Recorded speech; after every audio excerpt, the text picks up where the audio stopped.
Hello guys, कैसे हैं आप लोग। आशा करती हूँ कि आप लोग अच्छे होंगे।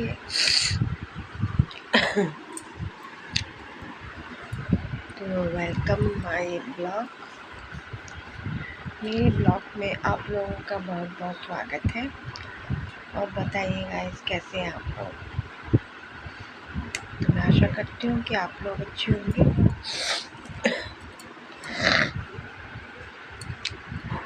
क्या करूँ गाइस, 4-5 दिनों से थोड़ी तबीयत भी ख़राब चल रही थी और खांसी जुकाम बुखार।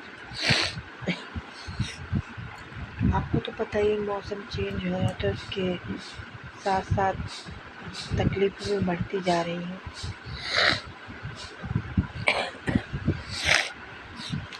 ऊपर से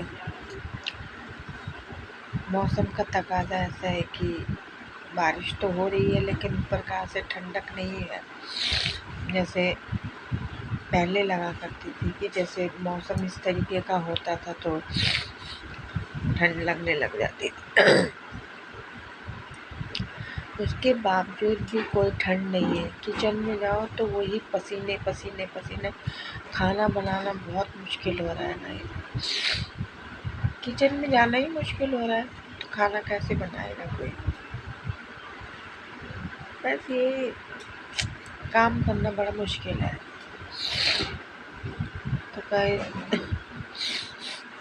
कल थोड़ी बहुत तबीयत ठीक हुई थी तो कपड़े हो रखे थे बहुत सारे, तो मशीन लगाई, कपड़े धोए।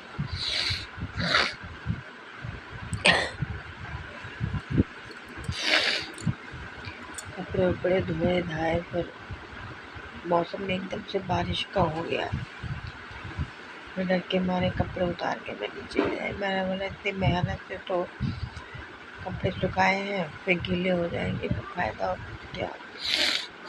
इसीलिए फिर मैंने अंदर ही इधर उधर डाल दिए कपड़े। तो अंदर डाल दिए तो कपड़े सूख ही गए जैसे तैसे। फिर आज भी मौसम बारिश का सा हो ही रहा है। नहीं अभी तो नहीं, मगर एकदम से बीच में हो गया था, फिर थोड़ी धूप वूप निकल गई है।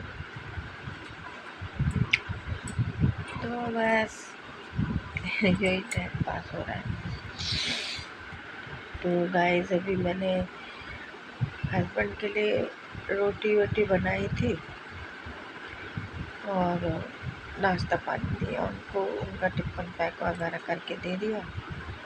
मैंने भी चाय पानी, एक रोटी खा ली क्योंकि दवाई ववाई खानी पड़ती है तो भूखी मैं नहीं रहती इसीलिए।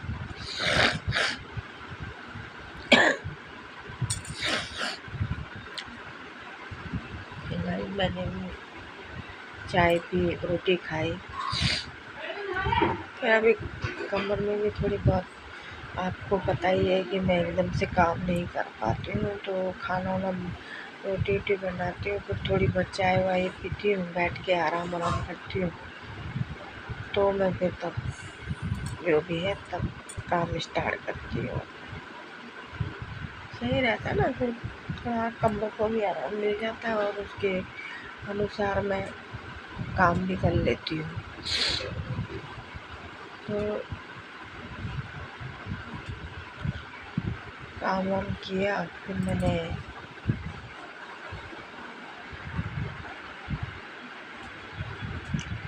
अधूरा काम, अभी आधा ही काम हुआ, मतलब बर्तन वर्तन धो दिए, खाना वाना जो भी होता है किचन से साफ कर दिया। उसके बाद अब मैं कमरे में करूँगी झाड़ू पोछा सफाई वफाई जो भी होती है।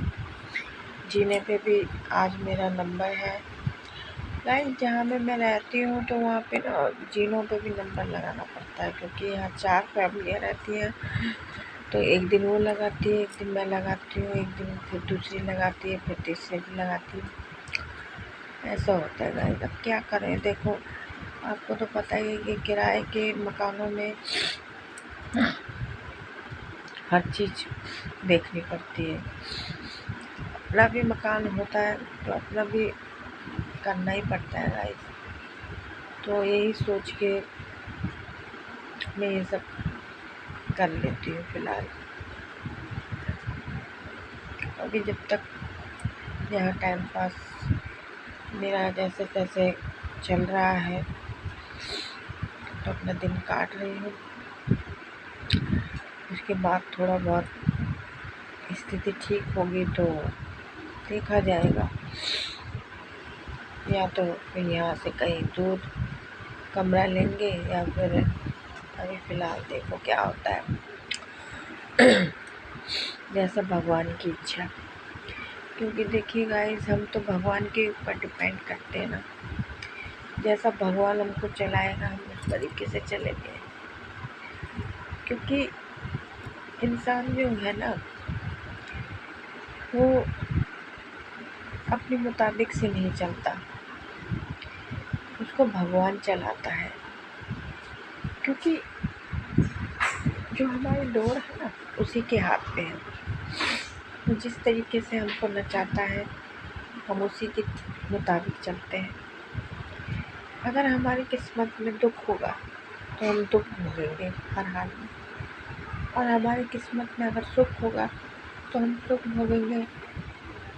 तो ऐसा होता है ना गाइस कि हमेशा इंसान को भगवान के मुताबिक ही चलना पड़ता है। जैसे भगवान चलाएगा उसके अनुसार हमें चलना पड़ता है। तो बस यही सोच के हम उसके मुताबिक चल रहे हैं, और चलना भी चाहिए गाइस, क्योंकि हमारी डोर तो उसी के हाथ पे है ना। वो हमें जिस तरीके से नचाएगा हम नाचेंगे। तो गाइस कहते हैं ना कि ज़िंदगी एक किराए का, हमारी जो ज़िंदगी होती है या एक इंसान की ज़िंदगी जो हमारी दिनचर्या है सब भगवान के हाथ में। वो आपने उस फिल्म में डायलॉग सुना था ना राजेश खन्ना जी का कि हाँ हम सब तो रंगमंच की कठपुतलियाँ हैं और भगवान की डोर उन्हीं के हाथ पे है। किसको किस तरीके से चलाएगा ये तो भगवान ही जानता है ना। तो गाइस कभी भी ज़िंदगी से निराशा नहीं लेनी चाहिए। ये जो भगवान ने हमें दुख सुख दिए हैं ना, ये ज़िंदगी के उतार चढ़ाव होते हैं जो हमें हर हाल में सहने ही पड़ते हैं। तो ज़िंदगी में कभी दुख भी आता है सुख भी आता है। वो कहते हैं ना कि ज़िंदगी के दो पहलू होते हैं, तो हर चीज़ के साथ दो पहलू होते हैं। धूप होती है तो छाँव होती है, आशा होती है तो निराशा होती है, अमीर होता तो गरीब होता है। तो हर चीज़ के दो पहलू होते हैं गाइस, और हमें उनको देखकर ही चलना चाहिए। ऐसे लोग कहते हैं कि ज़िंदगी एक फ़लसफ़ा है, तो इसके मुताबिक ही हमें चलना पड़ेगा।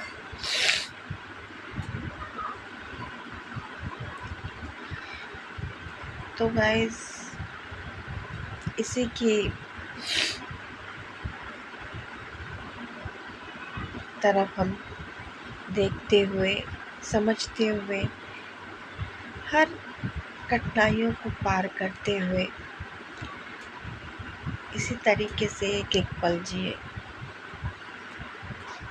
और हर कदम हमारा खुशी का पल हो।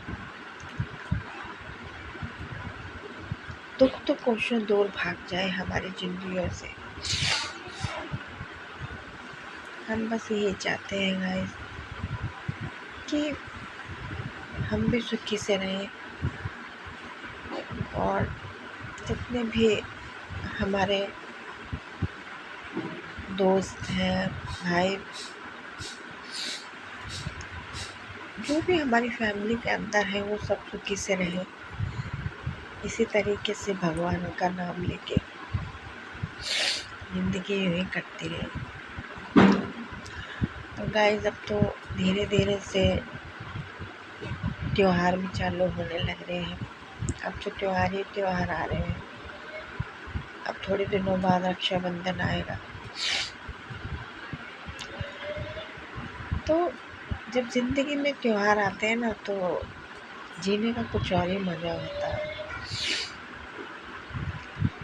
उसको जीने का अलग ही अंदाज होता है। तो जो हमारी ज़िंदगी में एक एक पल खुशी का है ना, उसको बटोर लिया करिए, क्योंकि हर पल हमारा कीमती है, हर सांस कीमती है, एक एक पल कीमती है गाइस। उसको यूं ही गंवाने मत दीजिए। तो बस इसके साथ और क्या बोलूं गाइस, बस मेरी भगवान से यही आशा है कि आप लोग यूं ही हंसते रहें, खिलखिलाते रहिए और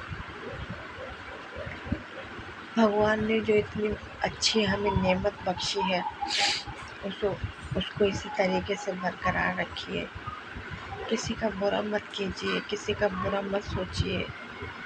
जहाँ तक हो सके हमसे जितना बन पड़े हमें उतना करना चाहिए। इसी का नाम तो ज़िंदगी है गाइस। अगर सिर्फ हम अपने बारे में सोचेंगे तो हम एक मतलबी इंसान कहलाएंगे।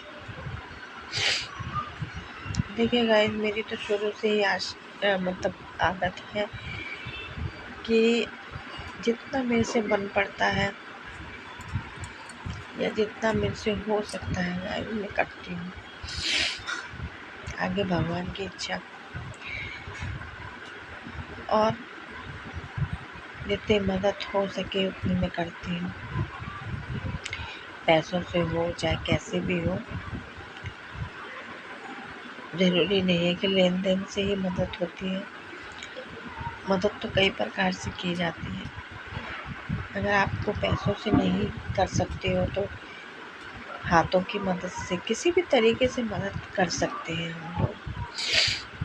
ज़रूरी नहीं है कि हमें छप्पर फाड़ के हमारे पास पैसे हो तभी मदद की जाती है। तो गाइस इसी के साथ मैं अपना जो ब्लॉग है मेरा उसको मैं समाप्त करती हूँ। आशा करती हूँ कि आप लोगों को मेरा ब्लॉग पसंद आया होगा और अगर चैनल पर नए हैं तो सब्सक्राइब कीजिए। और जो भी आपकी थिंकिंग है, जो भी आप मेरे बारे में सोचते हो या आप सोचते हो कि हाँ कि मेरा ब्लॉग अच्छा है या मैं, तो प्लीज़ मुझे आगे बढ़ाइए, क्योंकि जो हमारे ऑडियंस है ना यार, वो ही हमको सपोर्ट कर सकती है। तो इसीलिए मैं आपसे मेरी पर्सनल रिक्वेस्ट है कि आप प्लीज़ मुझे सपोर्ट कीजिए और आगे बढ़ाइए। तो इसी के साथ मेरा ब्लॉग मैं आप समाप्त करती हूँ। Thank you so much guys.